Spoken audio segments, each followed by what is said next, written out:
Here we go. Hi. Check 1 2 1 2. Do you have your mic on? Okay, perfect. I think so. Yeah, it's good. What's up? Here we are for tea for lunch. Manny. Wow. I'm just impressed we're here. Yeah, it's 1 p.m. Actually, it's intentional we got here at 1 p.m. But I think, wait, did you put the timer to 1? So technically we are on time. We are not late. No, I put it to 12:45. So we're late. But we're here, so that's all that matters. Exactly. The fact that we're showing up is just an achievement in itself.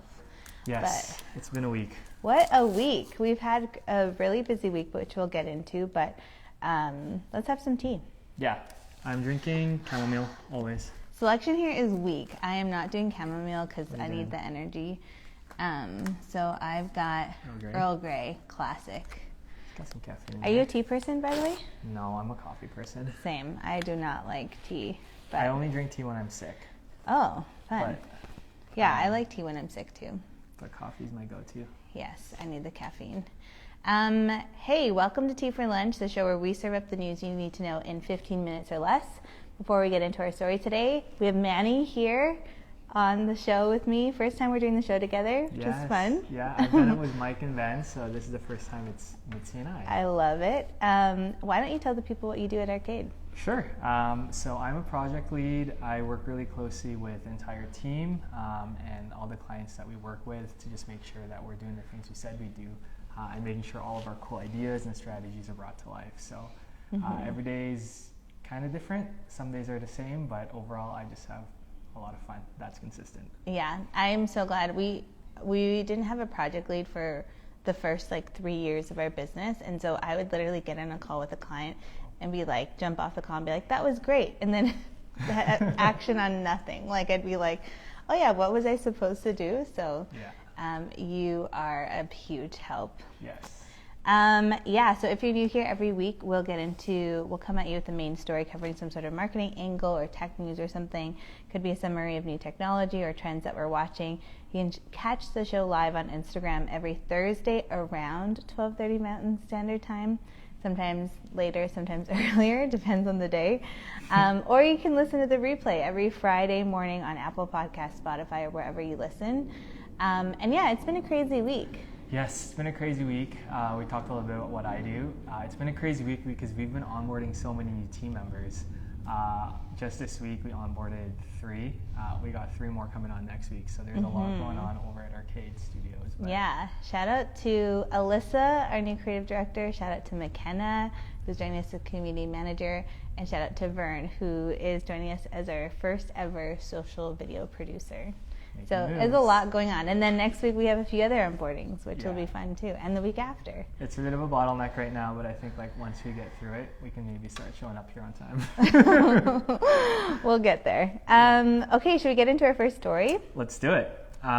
Okay, so first story today is Apple beats Amazon and Google to reclaim the title for the world's most valuable brand. So Apple has leapfrogged Google and Amazon to be crowned 2022's most valuable brand, according to Kantar Brand's 2022 Top 100 ranking. The tech giant, which last topped the rankings in 2015, has a brand value of $947 billion. So they'd be the first ever trillion-dollar brand in the history of human race. So that's an increase of over 55% and is on course, like I said, to become the first trillionaire brand. Last year, this number 1 spot holder, Amazon, dropped to 3rd place. Even though they've still seen a modest increase of 3%, Apple just went ham last year. So they frog jumped them. Leap jump. Leap jumped? Frog jumped? Frog jump. Frogs do a leap jump, don't they? Let's go with that. Yeah, frog jumped them. And then Google also jumped into 2nd place. So they also frog jumped Amazon. Frog jumped. Interesting stuff. One other thing I'll also note is TikTok is on the list. So TikTok had a really excellent year in 2021, and they're the 2nd highest riser right behind Tesla. So interesting to see a social media platform on there. Let's go. Facebook is ranked number 8. So I think I'm going to share the brand rankings from top to bottom. So number 1 is Apple, number 2 is Google, number 3 is Amazon, number 4 is Microsoft. Number 5 is Tencent. I had to Google that brand. What is it? I think they're from Asia, and they're in the arts and entertainment industry. So I think they develop some games and tech, TVs. Cool. Yeah. Number 6 is McDonald's. Yeah. Number 7 is Visa. Number 8 is Facebook. Number 9 is Alibaba. And number 10 is Louis Vuitton. That's a surprise for me. But is it LVMH, like Louis Vuitton group of companies? Yeah. Okay, cool. Yeah. That's nice. At least a luxury brand is on the top 10. It's pretty diverse, yeah, I'd say. I mean, like, no, that's the big surprise for me. Apple, I think. I'm surprised by Apple, though. Like, what did they do this year that was so amazing? Like, what did they do this year that was different from every other year that they've existed? I mean, they didn't release, like, a big new phone this year, I don't think. But I feel like maybe when I was thinking about it, it's just a bigger reliance on, like, good technology. Everything is going digital, and, like, you got your platforms that are fighting and softwares that are fighting against each other. But Apple still, by far, to me, is the leader in tech. I mean, Microsoft is there at number 4, but I don't know, maybe I could be biased, but Apple as a brand to me is just like they're doing things right still to this day. So yeah, it's such an interesting list to me. I'm really happy to see that TikTok is getting in there. It's not in the top 10 yet. But when you compare it even to Facebook, like Facebook is on there because it has so many properties like WhatsApp, Instagram, like whatever else is attached to it. Yeah. But TikTok is just like one app. It's just TikTok. So the fact that they've made such a huge leap or frog jump is pretty impressive. We got our copywriter in the channel. You said leapfrogged. Oh yeah. So, there you go. Thanks for really Thanks for that. Thanks for the correction. Now we can say it properly. Frog jumped? Cool. Yeah, I think it's cool. And then also one more thing I'll say about Apple too is like I remember when I first got into Apple, like I think it was an iPhone that I first, or maybe an iPod, that's what it was. I just like never went back. So yeah, once you go Apple, you don't. It's hard to go back. So maybe like in my head, they don't need to do anything too crazy year over year, as long as they just like maintain a cool brand, make all their stuff functional and like reasonably easy to use. I'm gonna usually buy whatever they come out with. Yeah, but it's just so annoying because we're so reliant on it. Like every year they come out with an update that makes every like Apple product you had up to that year irrelevant, or you have to buy an adapter. Yeah. Like it's just so annoying how they do that. I do hate how they do that, and like it's totally such a money grab. It's like we don't need a money new grab. USB for like this charger. Yeah, exactly. What was your first Apple product? Was it an iPod? I think it was an iPod. Yeah, it was like I don't know what it's called, like the iPod block. Oh, but like the one where you could like. What color was it? I think it was silver. Okay, it classic. Silver. And then like I got so pumped when I got to save like my first 50 songs on there, and I used LimeWire, remember, to just like illegally download stuff. Give you my computer like all these biases to listen to Ashley Simpson. Ashley Simpson? What? Yeah, that's my secret. Wow, that's shocking. How about you? I think I had an iPod Shuffle. Actually, that was before the big block, right? Because that one you didn't get to choose your song. No idea.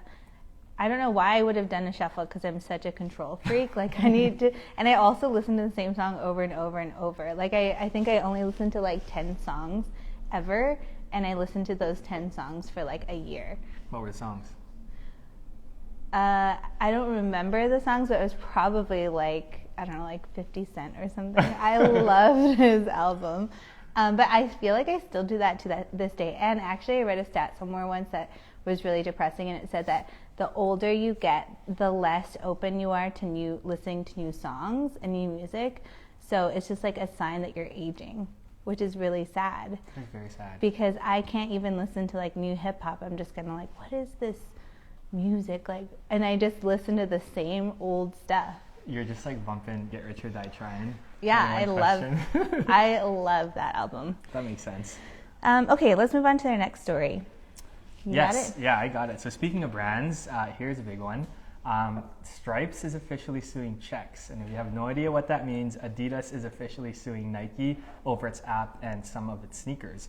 Although Nike and Adidas have been in and out of court several times over the years, Adidas has taken it to a whole new level.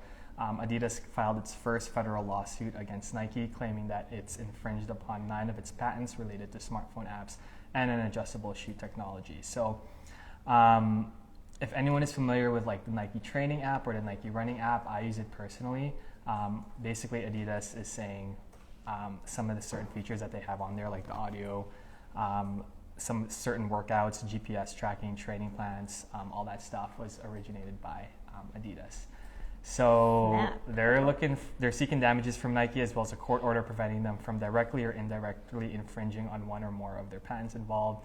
And should Adidas win, they could potentially have far-reaching impacts on other fitness tracking apps. It's so interesting that they're fighting over apps. Like, they're not even, like, how popular are their apps even? Yeah, that's what I was going to say. And, like, these are the two giants in their industry. I don't really care who wins, and, like, it's just going to be, like, money going one way and money going out the other. But that's a bold move by Adidas to, like, step into the court and want to tussle with Nike. I don't really, like... You think? I feel like Adidas is legit. Well, they're OG. They're obviously before Nike, but I'm trying my best to, like, come at this without a bias, because I'm, like, hardcore Nike all the way. What like Adidas apps are there? Well, I guess this article says. I don't even know. See, that's the thing. Like, I use a Nike training app to, like, run. Yeah. And I think it's awesome. But even if they did steal some of the software from Adidas, Nike just has a brand power over me that I'm like, I'm Team Nike all the way. Yeah. I mean, if anything, they should be going after, like, Peloton. Peloton? Because they have, like, a way better app than, like, of all the fitness apps. Like, why would you go? I don't know. Like, I get it, but I'm also like, I could care less who wins. Yeah, me neither. It's just amazing. And also, like, I remember, you know, speaking of brands, that was the first story. Nike is a really, really powerful brand for a lot of people. And same with Adidas. Like, I know some people that are, like, Team Adidas all the way. I'm actually surprised this is the first time they've ever sued each other for anything. And there's no, like... It's not the first time. Well, at this level, I mean, whatever that means.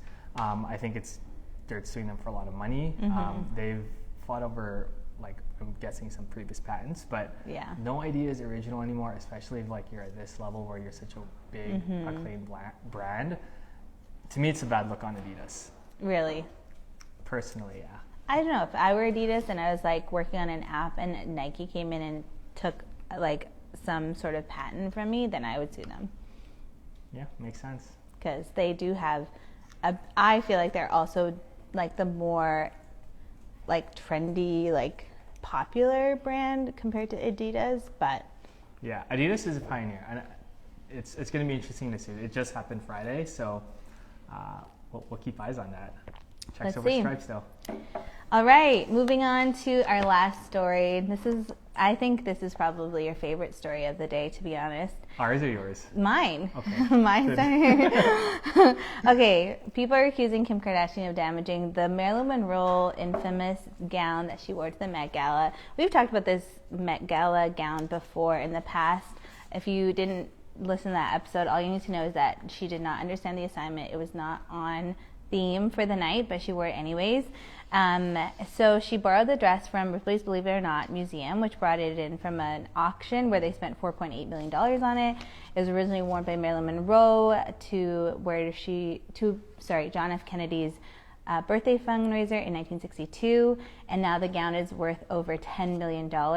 And apparently, like, a Monroe historian, which didn't know existed, but they do, who oversees the Marilyn Monroe collection, he shared on Instagram several photos that showed that the gown appeared to be damaged, and he showed photos of before the event and after event. His quote is, "Without question, the damage is significant. There's missing crystals, some left hanging by a thread, and then he's seen the dress throughout the years, and he's worked on it himself and knew immediately that there was irreparable damage done."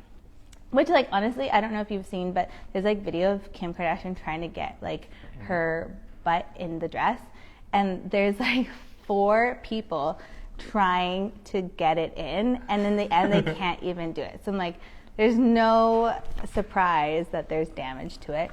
And actually, I did want to say, too, that I pulled out another article from the designer of the dress, who said before, like, when he saw the photos of her in the dress, it was designed for Marilyn Monroe. Nobody else should have been seen in that dress, because he actually designed it to be, like, almost like a naked dress. So the color of the dress was perfectly suited to match Marilyn Monroe's skin tone. Right. So Kim shouldn't have worn it in the first place, according to the designer, and he actually offered to design one for her specifically. Wow. So this whole thing is a mess.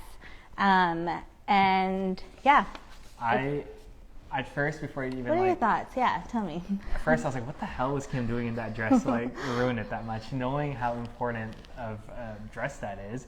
But it sounds like it was just her trying to get into it that might have done it in. I don't even know, because you don't even see the back of the dress, like at the Met Gala. Like, she's wearing like this like fur to cover the back, so I don't even know if she wore it. But then I also read that she actually got a replica built or created of the dress, so she also wore that on the night of. But yeah, this just feels like a lot of effort for little impact. And also, like, if it's such an important dress and it's valued that much, I am surprised they even let Kim wear that dress. Yeah, Ripley's, well, everyone's saying, like, don't blame Kim, blame Ripley's. Like, they shouldn't have, like, lent her the dress. For sure. This also sets a precedent for future dresses and gowns being borrowed by museums for events like the Met Gala or whatever. Yeah. Because there is, of course, like, a huge risk of damage. But overall, like, okay, why would you risk damaging something so historic for a moment that wasn't even, like, on point? Yeah. Like, she looked great, but she'd look great in any other dress too, and ideally a dress that was on theme for the event. Okay, this is not like completely dress related, but I have a question for you. Uh-oh. Do you believe that even if it's bad press, any press is good press? Because I feel like Kim, like, I don't even know how she's feeling, but she somehow has managed to be back in headlines, and this time for something as weird as this. Yeah. Do you feel like it's intentional, or do you feel like it's strategic for her and her PR marketing team to be doing this kind of stuff, even if it's not the best? I don't think she would prefer to have this kind of press, but I don't think she hates it. Like, I don't think I agree, all press is good press, especially for the Kardashians. And now that we've been doing this show, I feel like every week there's something we could say about the Kardashians, and every week we have to be like, should we add it? Is it like big enough? So, like, they know how to stay in the media and in, like, the headlines. So this is, like, not us. Like, it's not weird to see that there's, like, backlash to this, and it's, like, resurfacing again. I just wonder if she's tired. Probably not. This I'd probably be fuels exhausted. her. Oh my gosh, I'd be so exhausted from all this. Yeah, and my, like, previous knowledge to this and why I had a feeling we'd end up talking about this is because the memes came out on, like, one of my favorite Instagram accounts, and about this specific incident, it is hilarious. I had to share it with, like, our Slack Facebook channel. It's so good. I'm like, the memesters are winning this one. Okay, speaking of memes, have you seen the trend on TikTok where the tortilla challenge? No. It's like two people, they put, like, drink water and keep it in their mouth, and then they do rock, paper, scissors, and whoever wins the rock, paper, scissors can hit the other person in the face with the tortilla, and then they have to see, like, who spits out the water first. It is so funny. Literally, there's not a single version of it that hasn't made me roll on the floor laughing. It's so good. I'll show you some of those videos. The internet is such a weird but funny place. It's the best. I kind of want to do that challenge. I want to do it with Mike. I want to do it with Mike and try it and video and do it for TikTok. You guys should do it as your intro next week. Wow. That would be gross, but I'm game. Let's do it. I'll do it for the views. Yeah. You'll go trending. I think what I'm also going to do this week is sign up for Be Real. Yes. Everyone on the team has been on Be Real. We talked about it, Ben and I did a couple of weeks ago, and, like, that's an interesting story. When we talked about it a couple of weeks ago, it was, like, the #1 app on the Apple Store. Yeah. Since that time, I only had, like, 4 friends. I literally have, like, 60 friends on there right now. That's pretty good. I'm curious to see how it's going. Maybe I just want to, like, protect my handle. Like, I want to go and get my handle and then try it. Yeah. I think it'd be fun. Cool. Well, now that we've wet your palate, go eat something more substantial, and thanks for joining us. Thanks, everyone. Bye.